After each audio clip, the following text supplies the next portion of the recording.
Today, I want to open up about something that I think a lot of us in theater world, and honestly, a lot of us juggling any creative pursuits can relate to. That balancing act between family life, working odd jobs, and still chasing that dream that doesn't pay the bills right away. When I got out of grad school, I thought, great, I'm ready for the big roles, but reality had other plans. I ended up waiting tables again, doing whatever I could to keep the lights on. Meanwhile, I had a family to support and a dream that sometimes felt like it was on the back burner. But here's the thing about those years of struggle: they teach you resilience. They teach you to keep your eyes on the horizon, even when you're elbow deep in dishwater or mixing someone's cocktail. And now, 10, 15 years down the line, when you start to see the fruits of your labor, when you start to finally get those roles that pay off, it's all the sweeter. So today, I just want to share a bit about that journey. If you're out there, if you're out there balancing family life, doing odd jobs, and wondering if it's ever going to pay off, hang in there because this episode's for you.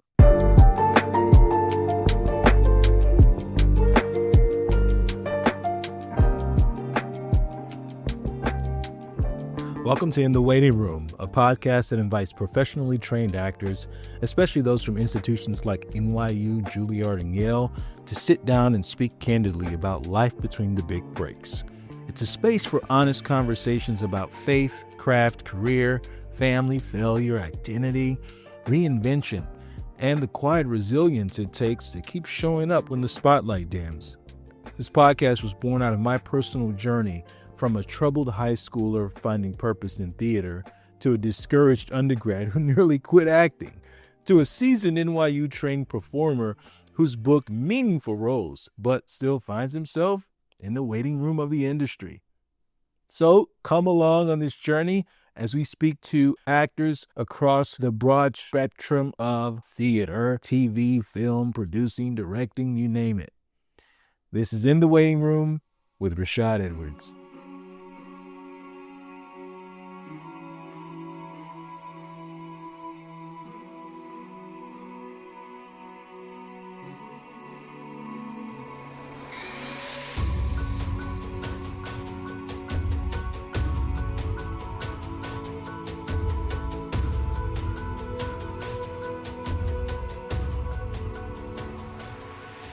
The podcast is called In the Waiting Room, especially for people who have been working in the industry, gotten training, gone in the industry, have either worked and then had times where it didn't work. And what did you do during that period where you were Sure. waiting? How did you wait?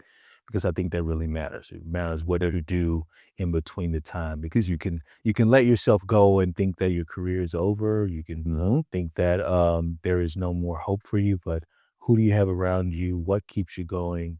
And how do you get back on track and stay on track? Mm. Because you have everyone has their own unique experience.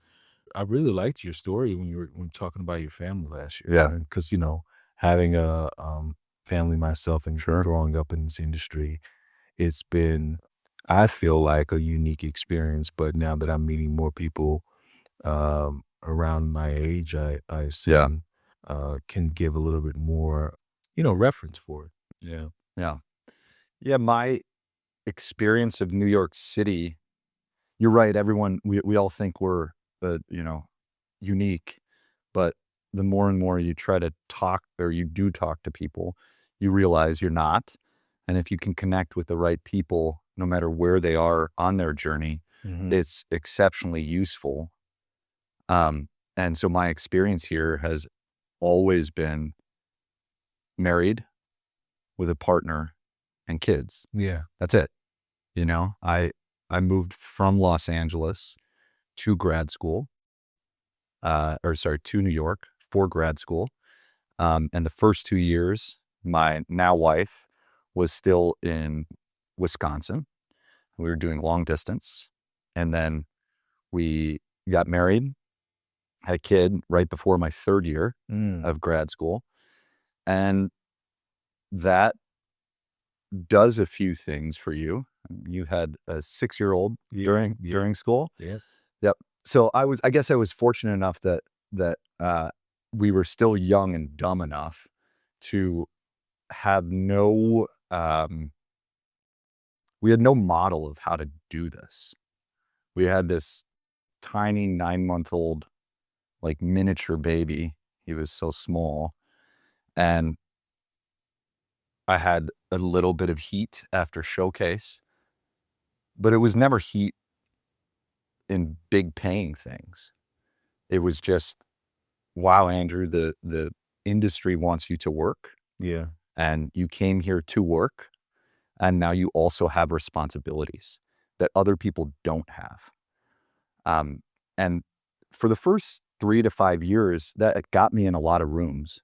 Every time you go in a room, somebody can ask, "Hey, how are the kids? Yeah. How's your wife?" That's like, it puts people, it lets them breathe, that you can, keep a human alive, Mhm. keep a relationship together, and that you're not a complete degenerate, desperate actor coming out of school, which was very, very useful for me. Mhm. Um, and I don't regret any of that. What does happen with that is there's financial realities Yeah. that you get to think about long before other people have to think about them. And I always say, I always say this. I don't know if I've ever said this before. So, um, one thing that I wish young actors, especially coming out of grad school or a school that has cost money, Mhm. would do more is talk about their financial situation. Oh, yes. And I have zero judgment if people didn't have to pay anything through grad school or undergrad that costs money. That's because their parents paid for everything, or family money paid Mhm. for everything. I have zero judgment with people that graduated school and actually enjoy or are excited to live a life of artistic poverty, and other people that have graduated with responsibilities. Because what happens is we all feel like we're doing it wrong Mm. if we don't talk about the realities. Yeah. And there's no way to do this career, but the very important thing is that you don't feel every day like you're doing it wrong. Now, you can feel like you need more advice. Right? Michael Gaston, who is just here, Yeah.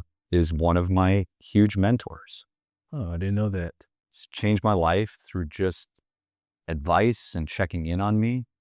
Most of my actor friends are 10 to 15 years older than me because I sought advice from them as a father, Mm. because they had kids about my age now. I just had it 10 to 15 years younger. And I needed advice of, how do I do this?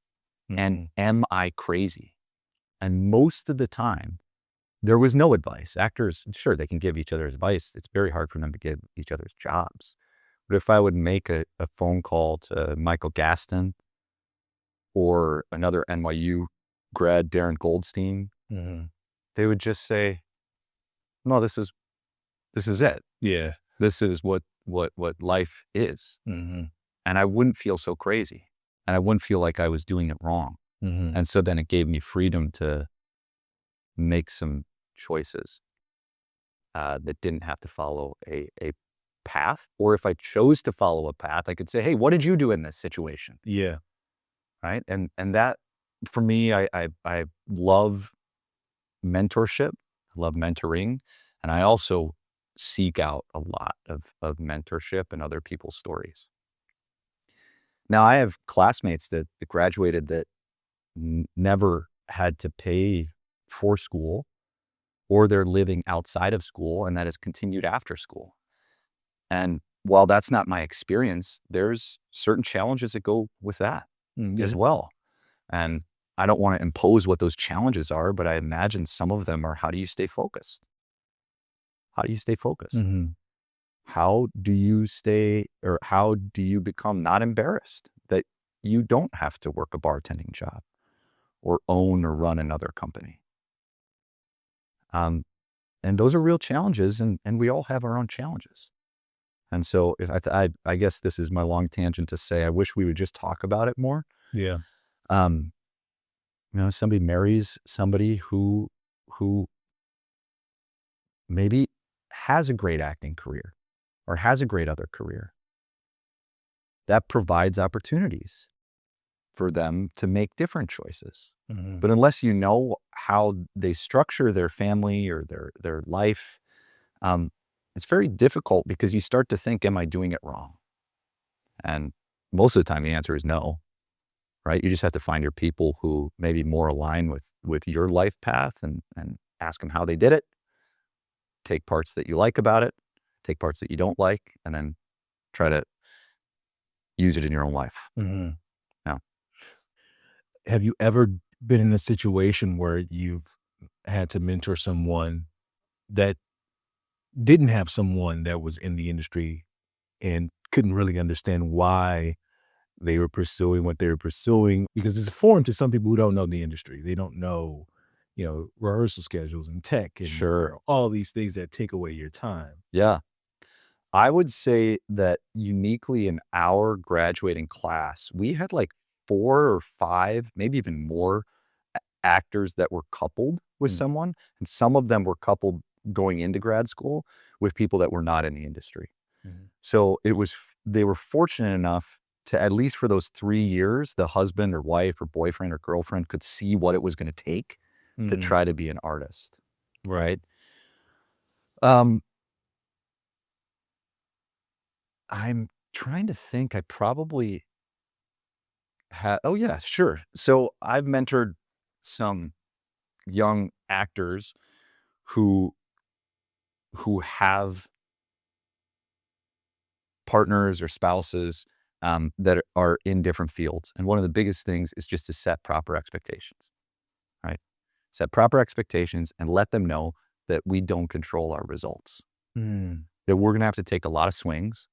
Some of them are gonna be big, some of them are gonna be small, some of them are gonna be paid, some of them aren't, um, and we won't control our results.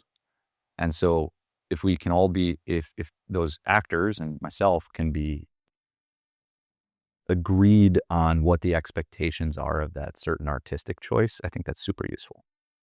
Man, that's deep. We don't control our results. That's Yeah. because, how do you deal with auditioning for years on end and getting not one yes? So, I'll tell you my own story Please. is I have which I don't like to put this out into the universe, but I don't audition particularly well on film and television, and I wish I did. And maybe I do, and I just haven't gotten a yes. But 5 years out of school, or sorry, 8 years out of school, COVID happened, and it shut everything down onto self-tape. I had 3 young kids, and we had a two-bedroom apartment, and I had nobody to help with audition tapes except my wife, who's not an actor. She's amazing. She's great. She has a lot of patience for me, but Yeah.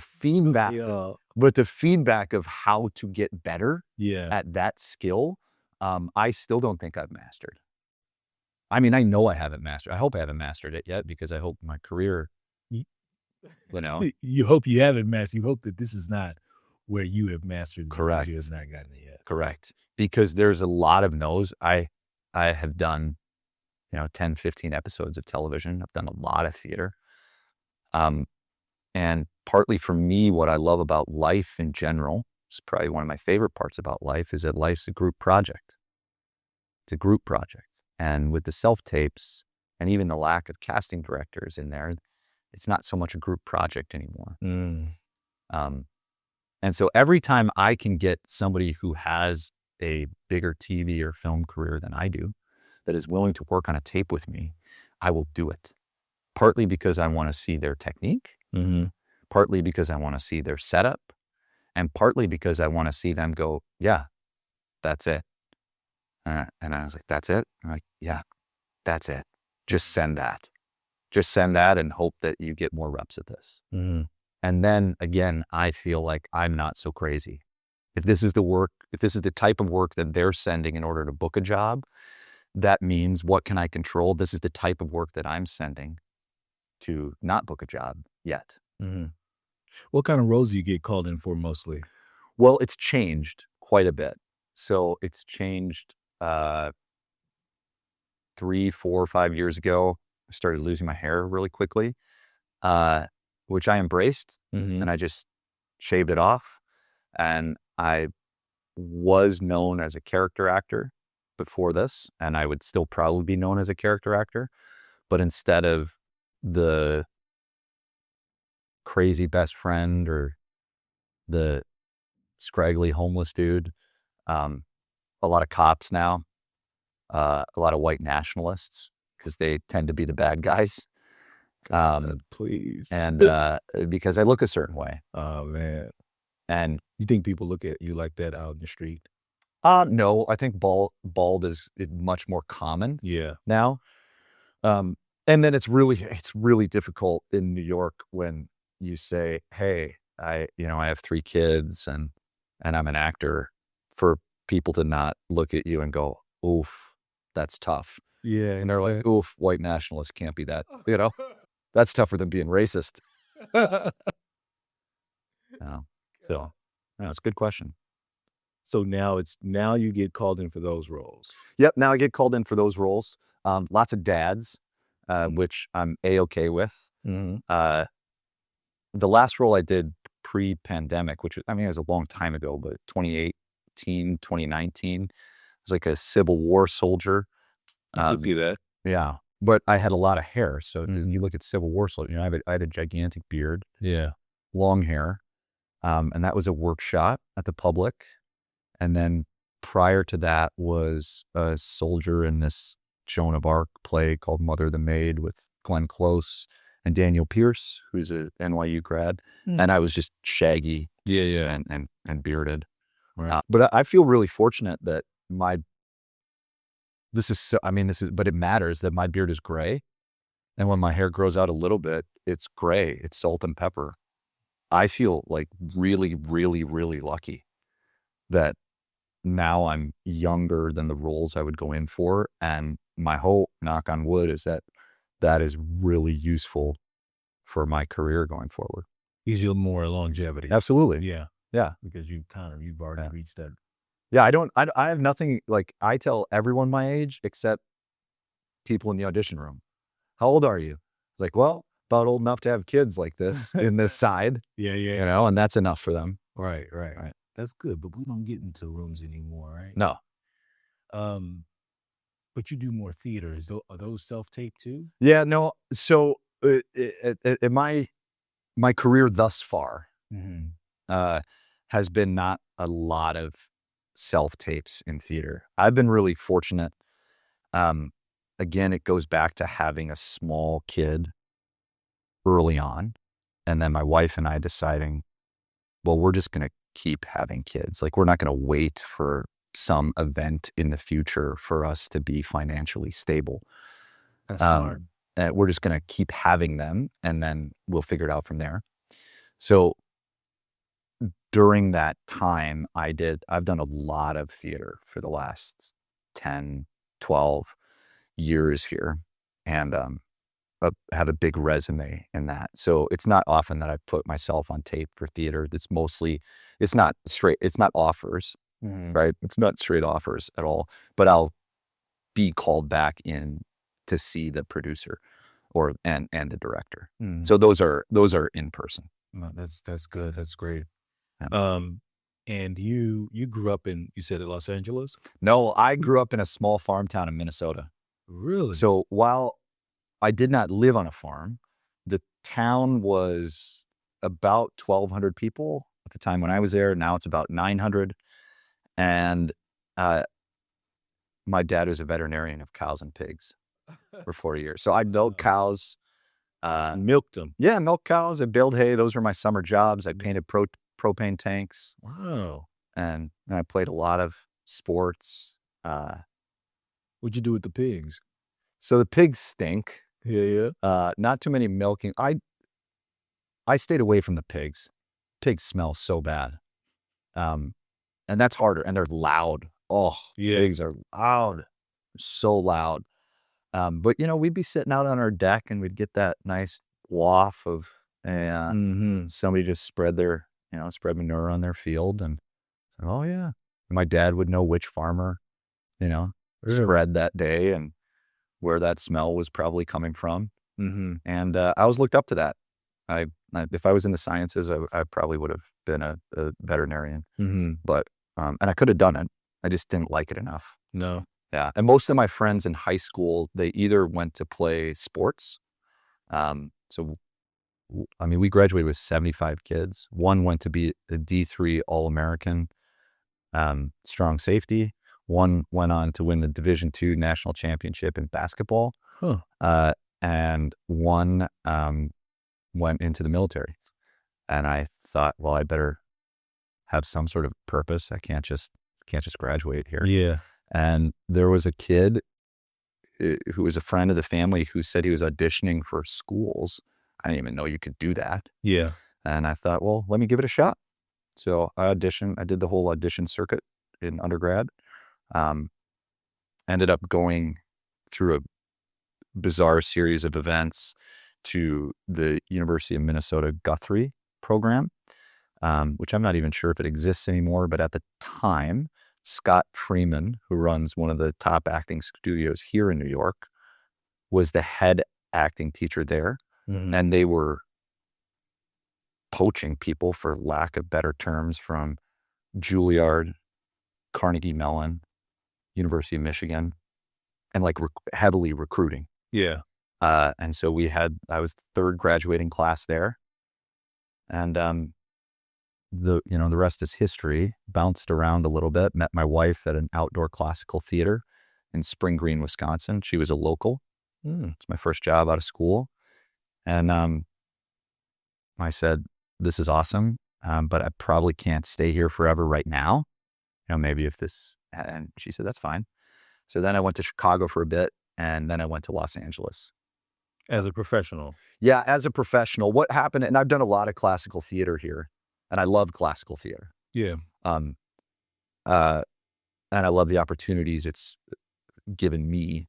But we were in this production of Romeo and Juliet, and in my mind, it was like one of the most boring pieces of theater that I have ever been a part of, with amazing people, and it paid decently well for a 22-year-old kid.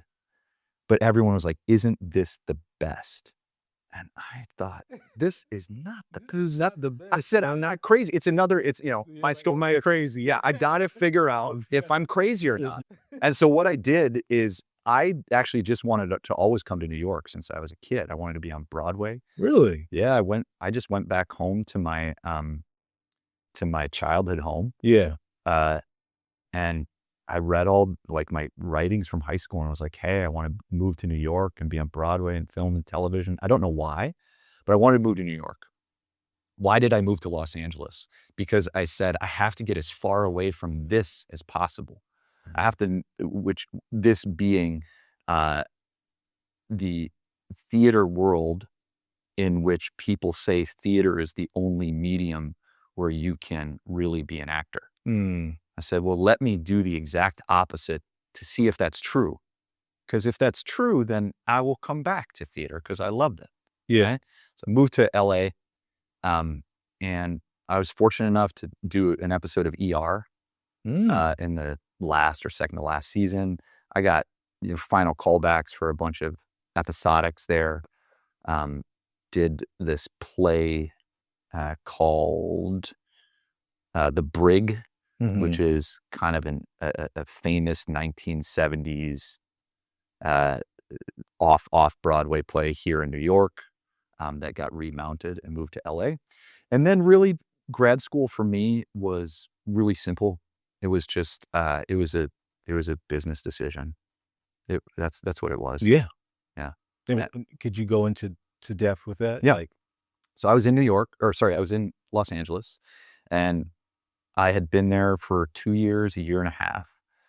Um, and I thought, you know what? I'm not getting into the rooms that I want to be in. I was with my girlfriend, who's now my wife. I said, well, if we were going to have a family, I'd like to be able to make some money doing this. Mm-hmm. And my my personal family, my mom, my dad, my brother and sister, all have the terminal degrees in their field, science field. So I thought, well, so what's your next step, Andrew? I don't know how to break into the TV industry. I had some connections. I had a good manager there, but it wasn't happening as fast as I wanted, and I was young and naive. And so I thought, well, I need some steroids for my career.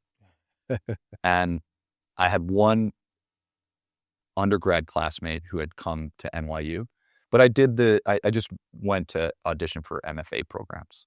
Mm-hmm. So Juilliard did not at that point have an MFA program. Um, it was just Yale, UCSD, and NYU were the big three. Yeah. Uh, and I thought, well, I'm going to go first. I'm going to see if I can get in. And then I'm going to worry about how to pay for it later. And here's a good story. I don't know if I've ever told this story before. So we go through all the NYU graduate, the callback weekend and things like that. And they sit down and they ask you in your final interview, or at least they ask me, is financial aid going to be something you think about? Because they're running a business. Exactly. The people that say, no, it's not, they're going to bump them to the top of the list. Yeah. And I think that's okay. That goes back to what I said at the beginning. That's okay. Yeah. But for me, that was not the case. I said, yeah, it's going to matter. And man, okay, the secret will be out now. So I said, absolutely, it will matter. I said, and I'm with this girl that eventually probably would like to get married, and we'd probably like to have a family, because that's what I knew growing up. So it's going to matter. So fly back to Los Angeles after callback weekend, and they call me the Monday after callback weekend. And I thought, oh, I know exactly what's happening, is that I'm one of the first on their list. Yeah. Who they're going to offer this to, because I had been through the process in undergrad, Okay. where this was not the case in undergrad. Mm-hmm. Okay. I was waitlisted at a bunch of places. I thought, oh, I have a little bit of leverage here. And so they said, hey, do you want to come to NYU? I said, yeah, I'd love to. And then they said, well, here's your financial aid package. I said, sorry, it's not good enough. Yeah. And I think their jaw dropped. And they said, what? I said, yeah, just go see what you can do. And I did this because I had done this crazy sales summer internship. And I thought, well, the last thing they can do is take this away from me. Mm-hmm. That's the last. Yeah. So they came back about 10 days later with another financial aid package. Victor Pappas was the Larry Maslin of the day. And I said, oof, that's a good package, but I'm still not sure I could do it. About 10 more days. I mean, it was a while after that. He comes back and Victor says, hey, Andrew, like, we really want you here, but you either have to accept this or we have to move on. Yeah. Which is fair. Said, so what would it take to get you here? I remember I was teaching chess to kids in this after school program. I stepped out back of the like after school enrichment center, took this phone call, and I said, well, I need a full ride to school and then a $25,000 a year stipend. And he goes, well, we can't do that. And I thought, you know what, man? I YOLO'd it. I said, well, what can you do? And he goes, no, what would you need? I said, if I could figure out, or if school was paid for, I could figure out how to wrap my mind around the rest. And he said, okay, give me 10 minutes. Mm-hmm. 2 minutes later, called back. I talked to Mark Wing-Davey, we were his first class that he picked. Nice. And he said, yep, can I tell him that you say yes, we'll pay for school for you? And that was huge. And and I was like shaking with adrenaline. I called my old sales manager from this summer internship. I said, "You'll never guess what happened." I just kept saying no, and then I told them exactly what I needed, and then they said no, and then we worked something out, and it was, over 10 days, 2 weeks, whatever that timeline was.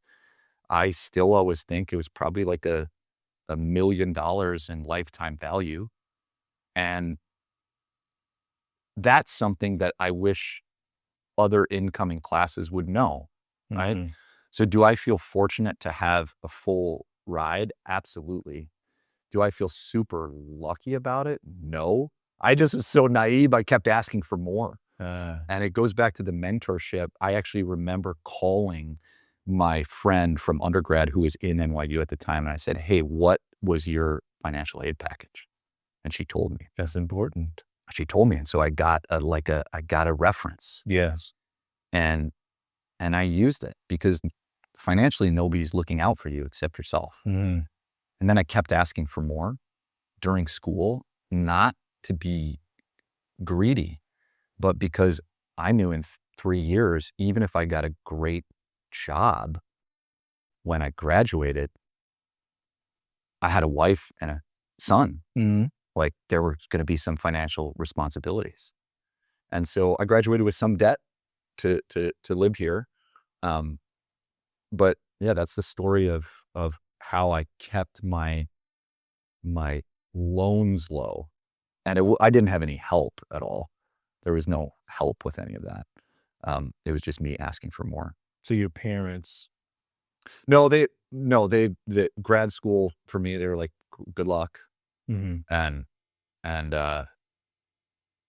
actually to rewind even further, it was July. Here we go. This is good for people to know because they don't seem crazy. It was July before I came here, and like we had already accepted, and I was terrified. I was like, Even if I have school paid for, I need 20 to 30 grand to live in New York. Yeah. Like, this is insane, Andrew." And I was already out in the field for 3 years. It's like the top salary is going to be $400 a week. So you better figure out the cost of living. So I took a trip specifically to find a place to live. And I was going to say, I can't come to NYU if I didn't find a place to live that made sense for me. And I went to the NYU off-campus housing registrar after looking at a bunch of apartments and pulled this tag for, "Are you willing to live with an elderly person?" I said, "Absolutely, What? 100%. And so I went and looked at this apartment on the Lower East Side on FDR and Grand with a guy whose name was Angelo Ligotti, seriously, who had never lived west of Mott or north of Houston his entire life. His dad was a furrier and only spoke Italian. He had a wife who had fallen out of a tenement story, or sorry, his mom fell out of a tenement story building. Oh, wow. So he was raised by his father. And I I could tell stories about Angelo forever. So And you lived with him? I lived with him for 3 years Uh, for $575 a a month. month. Yep, with all well, not all utilities. I guess I had to pay for air conditioning a little bit, Yeah. but it was a 2-bedroom, 2-bathroom apartment Oh. on a bus line. And get this, I mean, this changed my life, is that when we had our first son, I told Angelo, "We have to move out because there's gonna be a baby here." And he was about 5'1". I'm about 6'1". He came with tears in his eyes and said, "You can't move. You have to stay here." And his son was basically the landlord. Yeah. And his son called and he said, "No, Andrew, you can't move anywhere." Uh-oh. And so my wife and our first son moved in, and we lived there for another year and a half. Angelo got dementia, passed away. I cried like a baby. He was my best friend. Oh, man. He was my Right. absolute best friend in New York. We used to go to the movies together. Really? Yep. And he was 92, 94. Nobody quite knows how old he was. Yeah. Um, and we lived there, and then we took over the carrying charges on the apartment. So for an extra year and a half, a 2-bedroom, 2-bathroom, old, very old, but full balcony apartment. We paid like $1,100.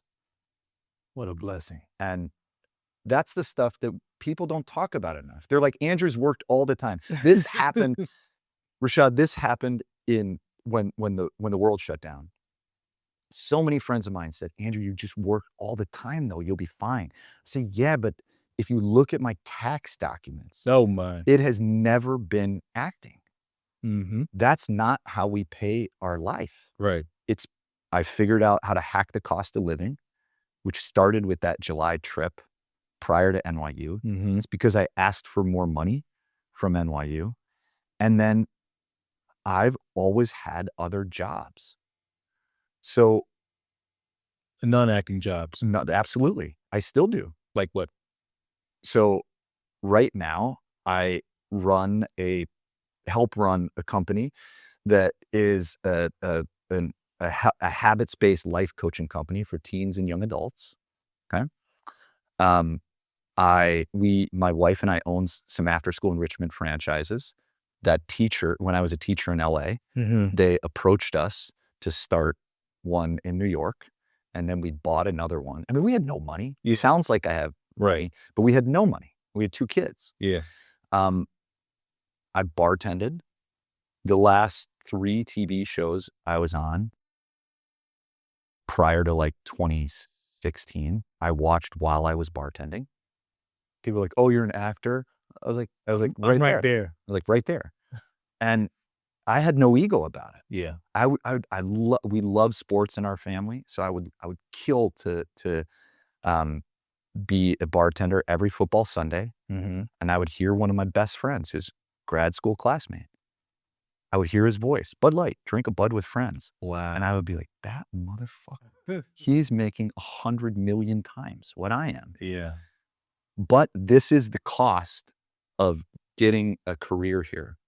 So the best story that I have of working another job, besides that I'm on Broadway and a principal character right now and I work every day. Congratulations, man. Thank you.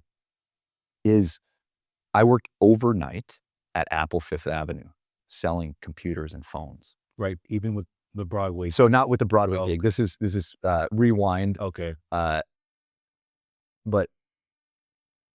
because I'm going to challenge just a little bit. I've listened to all your episodes, which I love. But Thank you. But that working in theater and especially off Broadway is a privilege. It is a privilege in the sense that I asked for a lot more and I had lower student loan debt than anyone else, or not than anyone else. Some people had 0. I had like 60 grand or something like that. But I just didn't pay him because I just did the IBR. Yeah. Yeah. So that part was a privilege, that full stop right there. So if somebody doesn't have that and they have a lot of student loans, you have to make certain decisions. Mm-hmm. Okay. But I worked overnight. I would sell computers, and then I would take the first audition during the day. And I would literally go to Chelsea Studios or Ripley Greer for $20. I'd get off work at like 8 a.m. Mm-hmm. I would go rent a room for like $20 for an hour, and I would sleep on the hardwood floor. And then I would take the first audition in the day at 10 a.m., 9:30, 10 a.m. Then I would go back home, and I would sleep all day. Mm. And for me, my friends thought I was crazy. Mark Wing Davies said when we had our second kid, "Oh, I thought you wanted to be an actor." I mean, he said that to me. And Mark's a mentor of mine as well, good friend. But that was just the cost of doing business here. That's what it took. Mm-hmm. And looking back, I'm so grateful that we didn't have role models, because they would have said, don't do that. Sometimes I would go back and sleep on the Tisch Cabaret couch. And one morning before the audition, right? If I had an audition and I got done at Apple at 8 a.m., 9 a.m., I would go sleep for an hour. Mm. And Larry Maslin one time woke me up. He's like, Andrew, you can't do this. I was so embarrassed. Yeah. He's like, you just can't. He's like, what are you doing here? Because it was early. Mm-hmm. He's like, you can't do this. I was like, oh, I got an audition. He's like, yeah, but you can't sleep here. This is not. And that was embarrassing. but also just pick myself up. Like I had no ego about it. Right. I was like, man, I got an audition at 10 and then I got to sleep before I got to go back to work tonight. Yeah. And I got a kid or then 2 kids, and that's what it took. So that was a crazy story. And then I booked something at Theater for a New Audience, doing that. You know, I got a lot of no's doing that, but I booked something doing that. And that was a big deal for me. And then I also shot a TV show. So there was one day where I didn't sleep for like 2 days because people were like, oh yeah, did you have a good sleep this afternoon? I said, no, I don't even know what TV show it was, but I was like, no, I shot a TV show. Yeah. And that was just always the cost of doing business. And the one thing I understood was that I couldn't leave New York in order to be a New York actor. Or I couldn't leave New York until an economic opportunity, which was most likely film and television, would take me out and then bring me back in. Yeah. And so fast forward 10 years later, my big sexy manager drops me during the pandemic because I had this resume that was awesome, but it didn't make money for them, you know? And it didn't really make money for me because I had always made money outside of acting. And that was a tough one. There's a lot of NYU actors that they represent. And I said, what could I have done differently? Mm-hmm. And they said, you know the answer to that. And I thought, oh shit, what have I done? They said, nothing. You could have done nothing Could have done. because you don't control our outcome. Yep. And that was probably one of the hardest conversations I've ever had. Yeah. And then they said, and I quote, sometimes the best actors aren't the most castable. And so that was about a time in 2020 where I really thought, or 2021, where I really thought about leaving the business. And I had to lean on those dads who were 10 to 15 years older than me. Mm-hmm. And I called them all. And I said, what do I do? And most of them said, man, you're going through it right now. Mm-hmm. Welcome. You know? Wow. And my wife said maybe acting will look different, Mm-hmm. you know, because it was a tough time for everyone. It was not just me, right? And I do have a half decent story that like 2 months later, 3 months later, I was a lead in a small indie movie with one of their actors on their roster. And she was like, hey, she's like, I keep telling my manager how awesome you are. And you have to see this guy, how you know them. I was like, well, let me tell you what happened 4 months ago. They dropped my ass. Yeah, I've been dropped by an agent and a manager because I haven't made them enough money. But you know, it's amazing Yeah. because they work for us, right? Yeah. Yes. I don't know how. So how can somebody, Yeah. how can someone fire you if you hired them? Well, this is the question of our lives, Rashad. I don't know, and I've stopped knowing. I've stopped asking, Mm-hmm. and I tried to figure what I could control was to get to work towards. Definitely not there yet, but to work towards some place of economic security where it didn't matter who that representation was any more than the rooms they could get me into, not the career they could give me. Mm-hmm. If that makes sense. Yeah. Yeah. Are you able to get yourself into rooms on your own? Theater-wise, yes.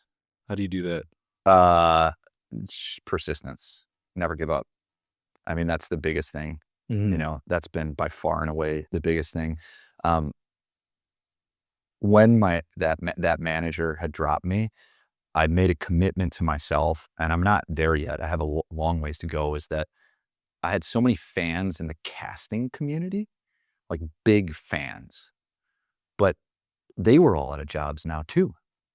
And the only people that were working were people that were the content creators. And I knew none of them. Yeah.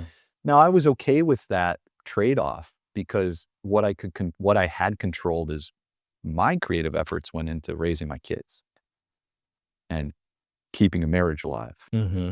And so I felt really good about that. But I thought if I want a career going forward, you're going to have to start to know some content creators, like people that are directing more, that are producing, um, and making those decisions, not just the casting directors, who you can call them gatekeepers, but some of them have been very good for me. Mhm. Right. And so that I guess that's, I don't know if that answers your question, but that's what I've tried to focus on over the last 4 to 5 years. And that will be a new journey because that will take decades, Yeah. because people will quit. Mhm. People will leave the business. People will be not good creating content, but I don't see a world where if I have to rely on casting directors, that's going to be it's going to be a bigger challenge Mhm. for me until everyone leaves the business, and then you just hope you're one of the people that are left standing. Mm. So you're on Broadway now, right? Yep. What's the name of the show? Stranger Things: The First Shadow, My guy. produced by Netflix, and Sonia Friedman Productions. It's in the Marriott, so 1,600 seats. Gotta fill those every night. It's a wild, wild, wild show, which I'm exceptionally proud of. It's nothing like I've ever done before. The the technical aspects of it, the effects are cool. Yeah. The cool factor is really high. Um, and I find that it's challenging, and then also it's freeing at the same time. This is gonna sound so stupid, but I pretend like I'm a Marvel actor, and I realize how difficult that is. They're all acting on green screens and then being, Yeah. like, "We're gonna save the world." That's really difficult. I don't know how to do that. We weren't trained in that. I was trained in what's my objective? How do you do the text? Mhm. This is kind of not like Marvel acting, but it's the same machine. Like the scenes, my scenes are great. I play the father of uh, one of the lead characters, Mhm. and the principal of all the kids. Um, it's one of the best roles I've ever had on Broadway, for sure. Um, but you have to lean into the fact that the scenes are like 30 seconds to 45 seconds long, maybe a minute and a half. That's a Really? good scene It's for the like adults. it's almost like the TV Correct. version or the Yes, it Netflix. looks like it looks like Yeah. TV on stage, but people love it. Yeah. So who am I to say, "Oh, that's Yeah. art?" They get pays the bills. Mhm. It pays the bills. I'm really thankful for it. I enjoy it for the most part. I get a couple of really cool scenes, Mhm. and it's exhausting Yeah. because it was not written to do 8 times a week.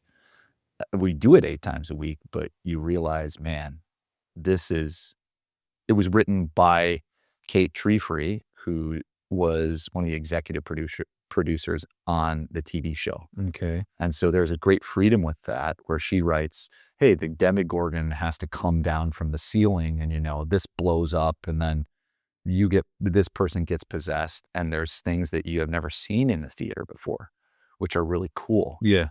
Also part of the challenge is the the scenes are also not designed, at least the adult ones, for a lot of character development. You gotta hit it. You Mm. gotta know Right away. right away. Yeah, step on. Yep.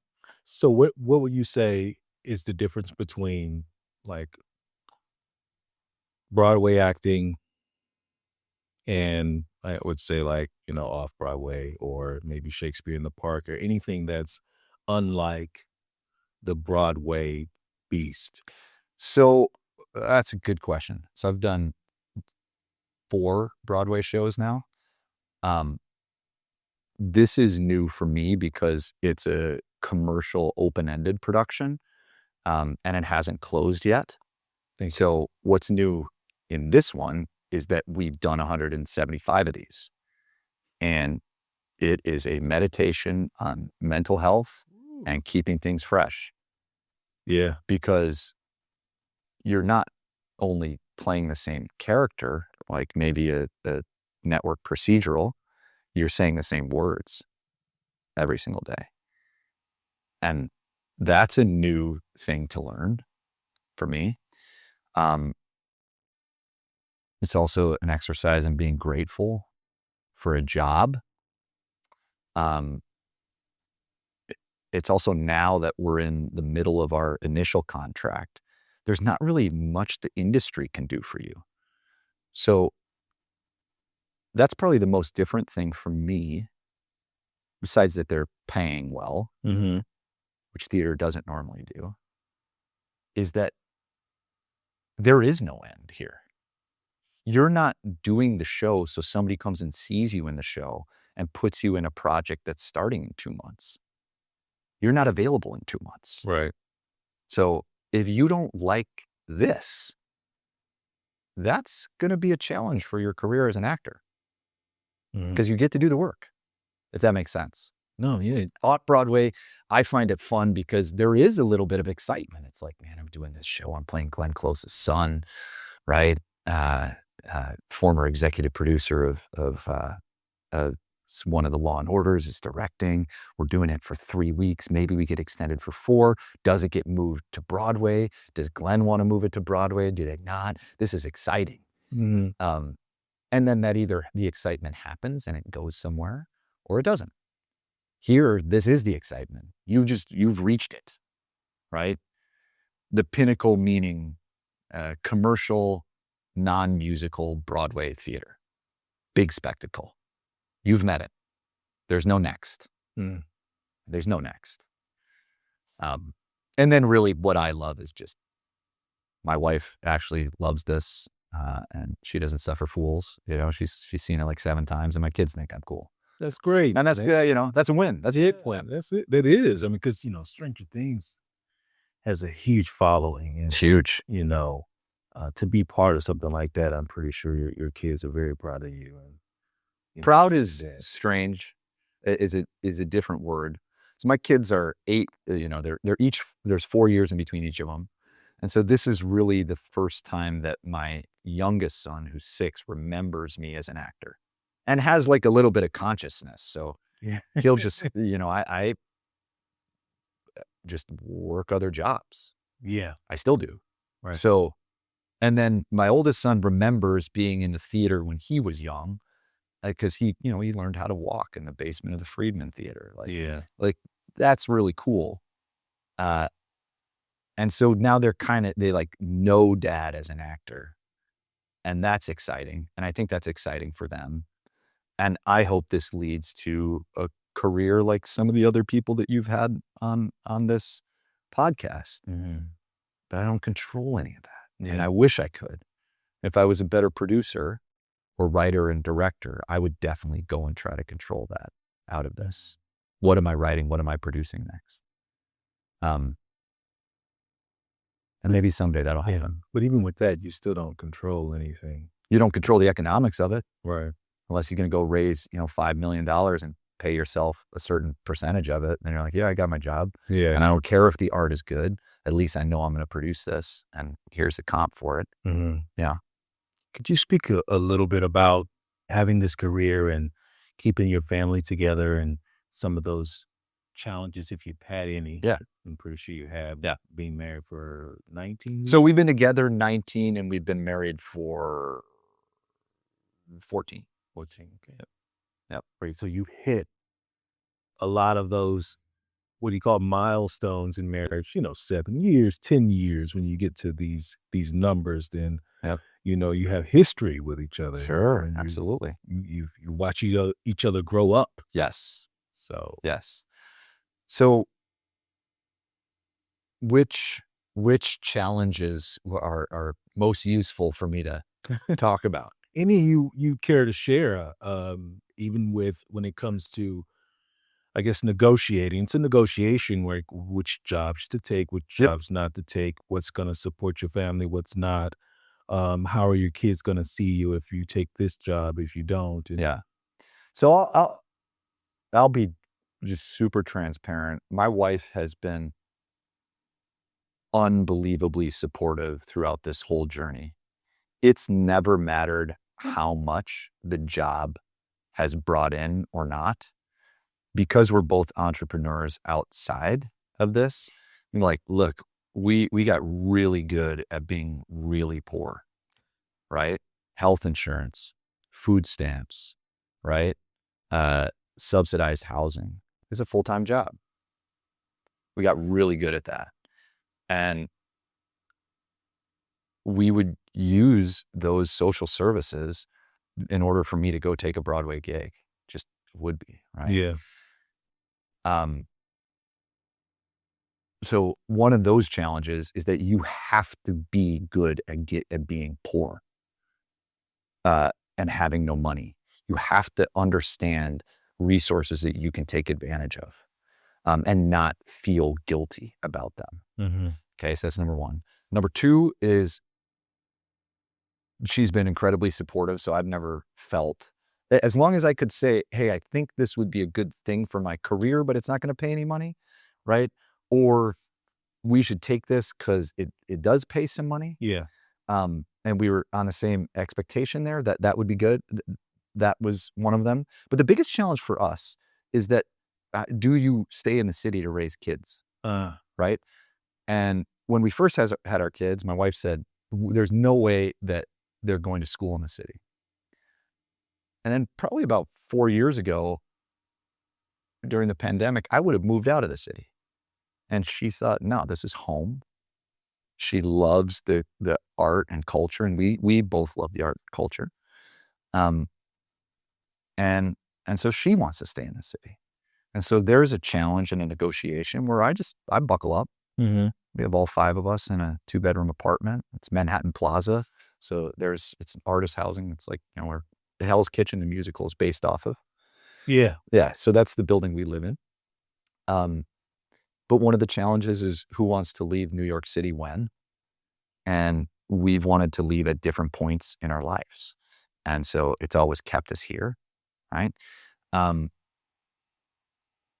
The economics are hard, or have been, at certain points, because I want to retire sometime. We've also chosen not to have other people raise our kids. Again, there's nothing wrong or right with that. What do you mean by other? So we don't, we probably spent maybe $3,000 in 14 years on childcare. Okay. And those are just like one-off babysitters. Right. Yeah. Like $100 here, $100 there. Yeah. And so she does most of the childcare now for the last 4 years. But prior to that, we were always tag teaming. Mm-hmm. And that's an exceptional challenge. A lot of dads my age would be like, what are you guys doing? Get some help. And that was a challenging negotiation between my wife and I. Mm-hmm. And then why are we here? And do we still have an opportunity to reach the acting career that we want? And I think, and maybe my wife would disagree with me on this, but I think now, even if I didn't have an acting career, this is where she would want to be with the kids, at least at this season of our life. So there's some great freedom in that it's not a pressure of go and make money in New York, Andrew, because you need an acting career to be here. Yeah. It's just, this is where we're at.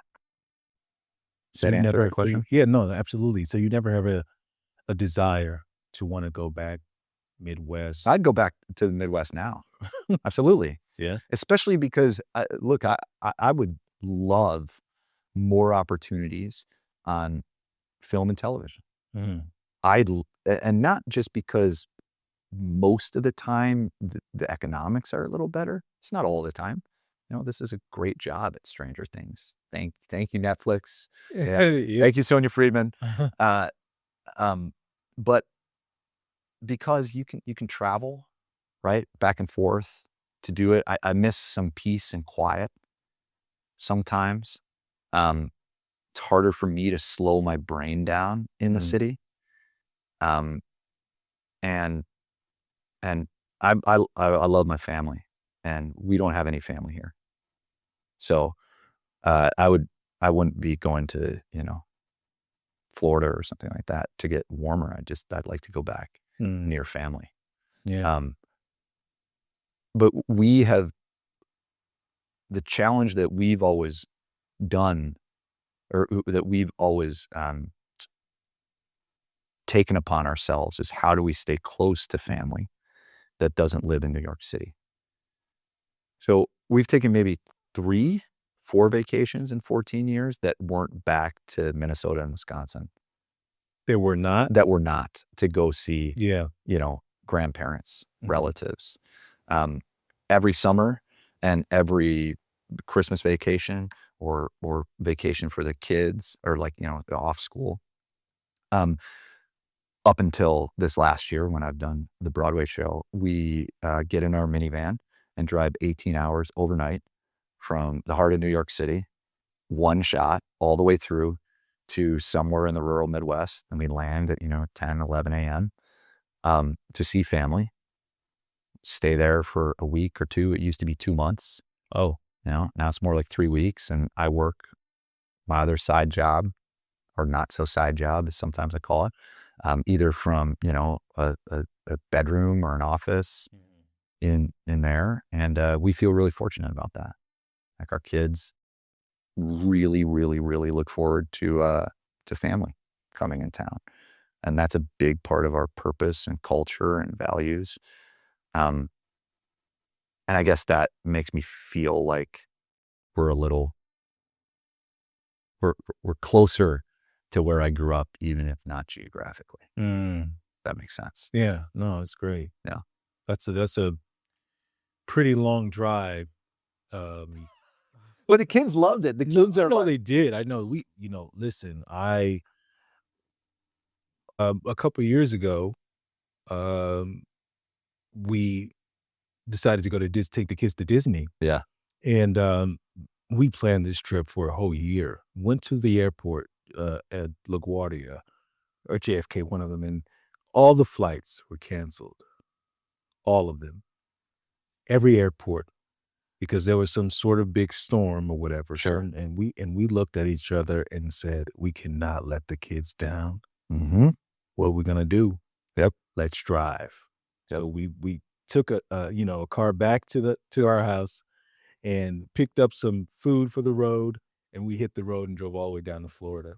It was amazing, and they'll never forget that. Listen, so here's this started. We've done this for the last 5 years. In 2020, when the world shut down, it things had started to shut down. My wife and I had just come back from a trip abroad, which was like one of our first or second vacations. The world started to shut down, and we had always flown back to see family and then borrow their cars. We were in a one bedroom. We had 5 people in a bedroom apartment at that point in time. Wow. And I said, April, I think that I'm not sure that we're going to be able to get out of here unless and we were running this after school enrichment company. So we had 2 franchises. Said, unless we like have some wheels. And I swore, this is a story I tell myself. We rented the last minivan in Manhattan. Oh, wow. And we didn't even know that morning that we would need to use it. I was just like, we're just going to rent it. And mid-morning, they were like, all right, everything's shutting down. And we said, all right, we packed up that thing. And that was 2020 was our first overnight trip. Oh, wow. And the kids loved it. We loved it. It was wild. We went back to, farm country for 6 months. And it was, bless my wife who lived with my in-laws, or my parents, her in-laws, and she loves them, and we're very close. And there was a lot of things that were excellent about that. And it was amazing. And then about 6 months in that September, we had a decision to make. And we both looked at each other. And even though we were going back to a 1 bedroom with 5 people, we said, hey, we're not done with Yeah. New York yet. Right. Drove 18 hours back into the city. And now I'm just itching for when my 14-year-old can drive. I tell him that all the time. I said, it's going to be me and you. Mom's going to get to take some of that time off. She said, I don't know about that. I said, you better get ready. Yeah. We're going to unfortunately toss about some things. That's amazing, man. So what's life like out there in the farm country? It's a lot more similar to New York City Mhm. than people think. Community is important. And if you don't find your community, it can be very lonely. People are always willing to help out. especially artists. I Mhm. think here we have a community of we're always willing to help. We can't always help other Yeah. artists, but Right. we're willing to when we can. Um, the air is a little fresher and cleaner besides the manure. Yeah, yeah. Uh, and and if that's the life you want to lead with the industries that thrive in rural America, it's a beautiful, beautiful place to live.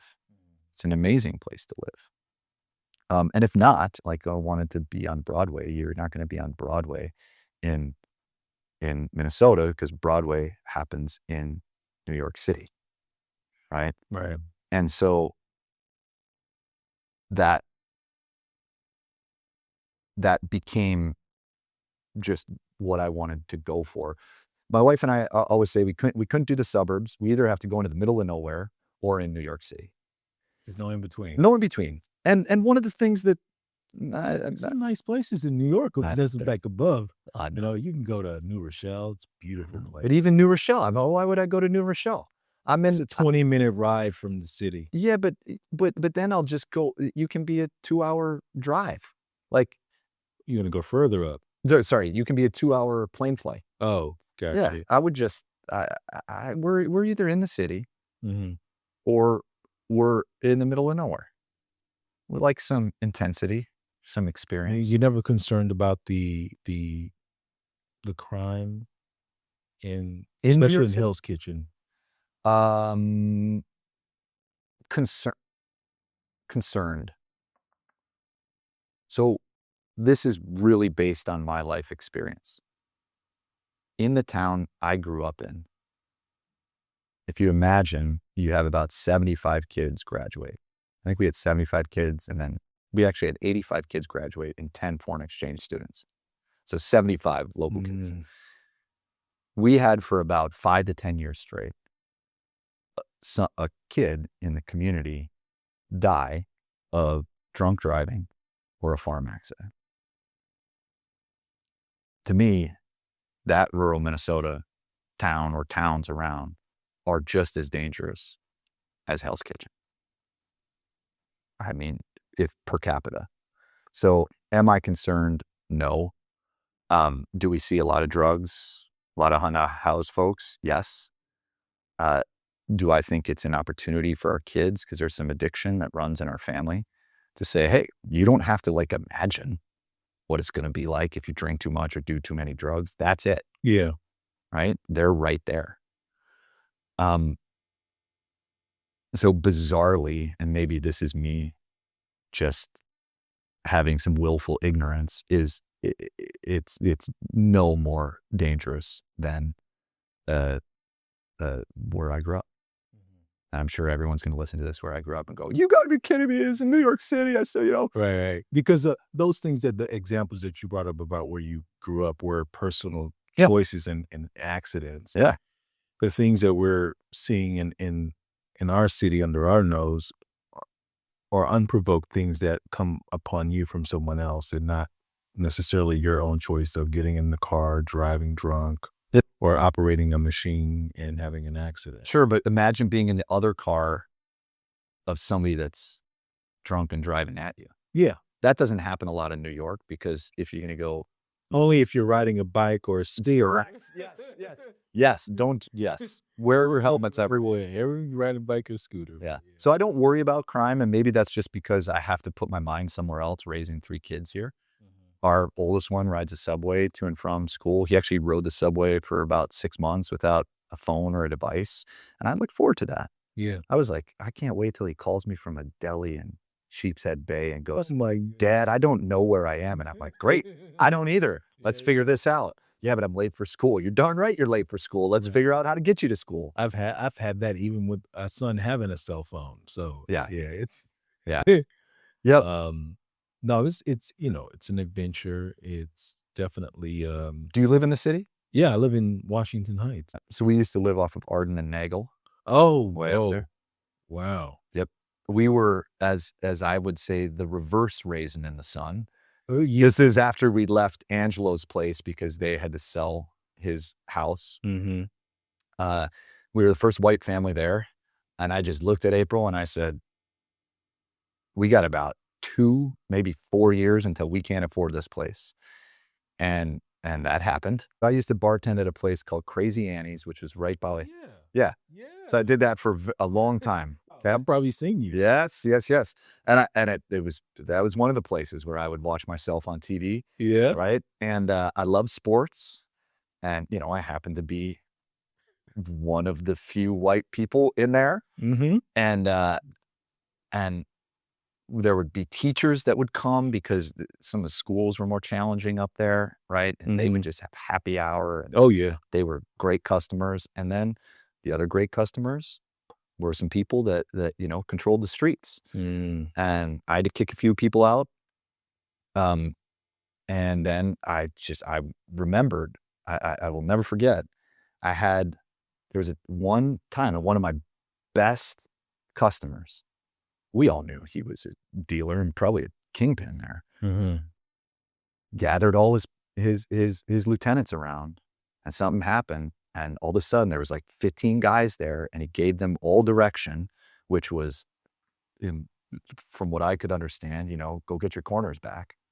Wow. And then I thought, and I think I woke up the next day for like Family Friday for my oldest son. And I was like, hey, we gotta maybe get out of the bartending game. Oh, yeah. And figure out how to do something else to support the family.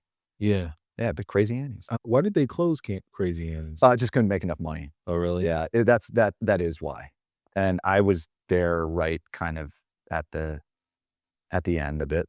They have the best chicken and waffles. Yeah, chicken and waffles. Their shakes were amazing. And it was so good. Nothing can survive on that corner. Nothing. No. It's still empty. It was like Washington Heights Tavern before that. Mm-hmm. And it can't survive because the rents too high. patrons. Yeah, the rents, right? The clientele. Yeah. And the rents too. Yeah. We're really fortunate. Here's another challenge that we had is hack the cost of living. Where we live is rent stabilized, and it goes up and down with your income, but at a certain point you have to make money to keep your family alive. Right. And then it caps out at a rent that's pretty reasonable for a 2-bedroom apartment. And how did you end up there? So I was understudying my first Broadway show out of college, and we were offstage covers. We had a little bit of like of crowd work. There were, enemy of the people. Yeah. But most of it was offstage. And there was a gentleman who was moving in there who said, hey, Andrew, fill out this paperwork, because the wait list had opened. I said, I'm not filling out this paperwork. And he just said, fill out the paperwork. He was one of the fellow covers. And I filled it out. And this gentleman, John Tillotson, changed our lives. And he's become a close family friend and surrogate, aunt, uncle, grandfather. Mm-hmm. Because 8 years later they called and they said, hey, we have a spot. 8 years. Yeah, some people take 20 years. I think ours was 8, and we were about ready to move out of Washington Heights because we couldn't afford it anymore. Oh, it's high up there. Yeah, and instead we doubled down into Hell's Kitchen, thinking maybe it'd be a year or two, but if we were going to still try to be an actor, make a career in show business, that's where we needed to be. Mm-hmm. And then we doubled and tripled down, and now we're in a 2-bedroom, and but we live on the floor where Giancarlo Esposito. Really? Yeah, used to live on our floor. And so I feel like we're well taken care of by the show business gods. Yeah. Maybe after Stranger Things. Here's the last bit about mentorship.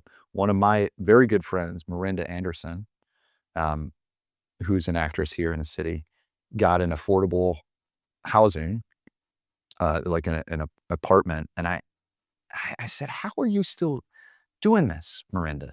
And she told me, she's like, oh, I filled out how are you still in the game here? Yeah. Right. And she's worked a lot, but I knew economically because we worked in the same stuff. I was like, what are you doing? You don't have a job in between? And she said, no, I got a place to live. Yeah. And she taught me how to do it, along with this other guy who told me to fill this out, and that became part of my job, 2-3 hours a week. I looked for affordable housing, and affordable is relative now. Oh, yeah. I mean, it's like, it's not cheap housing. No, That's not what that means. no, it doesn't mean that, but you imply it's implied that, oh, this is like the lowest rent in the city. Correct. Yeah, and that you're not gonna pay $7,000 a month tomorrow Right. for it, right? That's what most people, we could do a whole other episode on this. People do not understand affordable housing. They think it's all projects, and it's like, no, no. Economically, it's also very good for the landlords. It's not a bunch of degenerates trying to find a place to mooch off people. Yeah. We're trying to just get people to be able to live in New York City. Right. That's it. So they can entertain you, so they can be cops, so they can be firemen, right? So they can participate in the industry, so they can own your restaurants, right? So they can be your actors, so they can be your stage hands, so they can, go work at an entry-level position at, you name it, startup. Ain't gonna do that at $10,000 a month, $7,000 a month. Right. Right? Affordable housing isn't like everyone's living for free here. But also they have those requirements, those income requirements, right? It's like, you have to make, if it's a 3-family household, you got to make $150,000. It's like, wait a second. It's there's so, you have to get good at reading the tiny print. You basically have to be your own affordable housing lawyer. Interesting. And that's been the story of my life, reading way too much paperwork. Yeah. To figure out how to stay here, how to just stay here. Yeah. You know? So are you continuously doing that? No, so we have to, on the certain subsidy that we have to give them our assets every single year. And then they calculate rent based on that. So 150, 200 pages. And how long does that last? Forever. Forever. Okay. Forever. Yeah. Once you get in, it'll last forever. Yep. Till you want to move or you die. People say I'm the only way I'm leaving this place is in a box or a Bentley.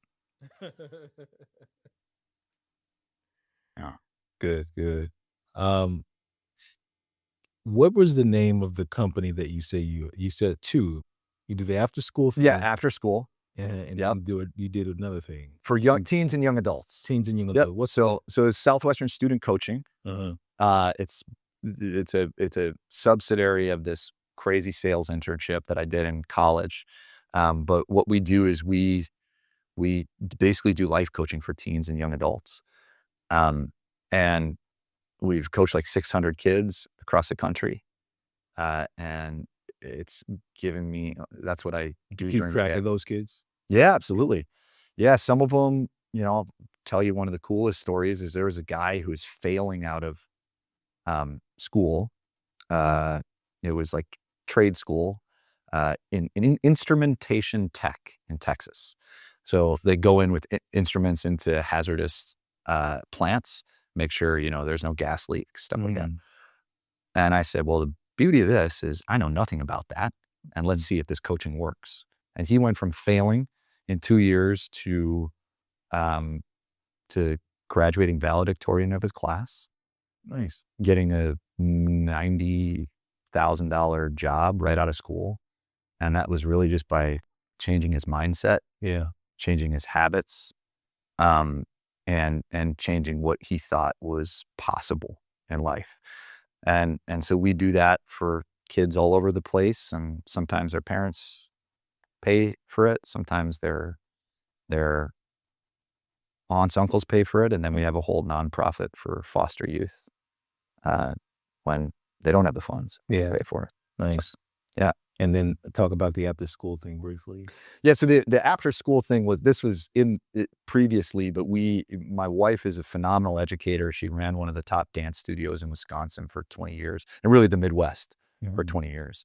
This was just literally after school enrichment. So bringing teachers into schools all over Brooklyn and Manhattan to teach chess, Lego robotics. And that was the day job that I had when I was in LA. So I told myself I'd never get into the restaurant industry. Fast forward, I ended up getting into it, but yeah, that's how I kept the. What's the name of it? So that was called Parker Anderson Enrichment. I'm not sure that they might still exist here in New York. They're big in Southern California. Good, man. Well, great. Is there anything else you wanted to talk about or mention? No, just that my phone is always open for actors. Yeah. I take this very, very, very, very, very seriously because of mentors that I've had. Mm-hmm. Um, if they want to get a hold of me, email you, Rashad, and you can connect us. And I don't know that I'll have any decent advice, but I'd be willing to listen and tell them my story Mm-hmm. if it can relate to a certain moment in their life. Because I really just want young actors and actresses to not feel crazy.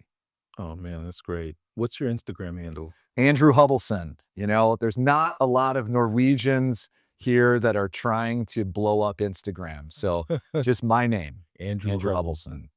All right. Are you on TikTok or X or anything? So I'm not on TikTok or X. My wife, you can follow her at April Lynn Hovelson. She runs a really good business on Instagram, but I try to stay off that because I can't control. I try to stay off those because my mind starts going. Watch me get 10,000 followers, and then I'm gonna Mhm. get a big job, and I can't control that big I job. got you. I got you. So also you can see Andrew on Broadway in Stranger Things. What's the full title? Stranger Things: The First Shadow. First Shadow. I'm gonna have to come check you out. You got to come and check it out. It's a prequel to the TV show, Nice. and it's probably got a bunch of Easter eggs in for this new season that's going to release over the holidays. We had to sign a bunch of NDAs, so I do not even know what's in the next season, but I'm Mhm. sure that some things in the play will Mhm. illuminate parts of it, and that'll be fun to see. Oh, great. Well, great, man. Thanks for coming into the waiting room, Andrew. I really appreciate you. You have a lot of gifts, man, and thank you for sharing with us. Thanks, man. This is good, bro. Yeah.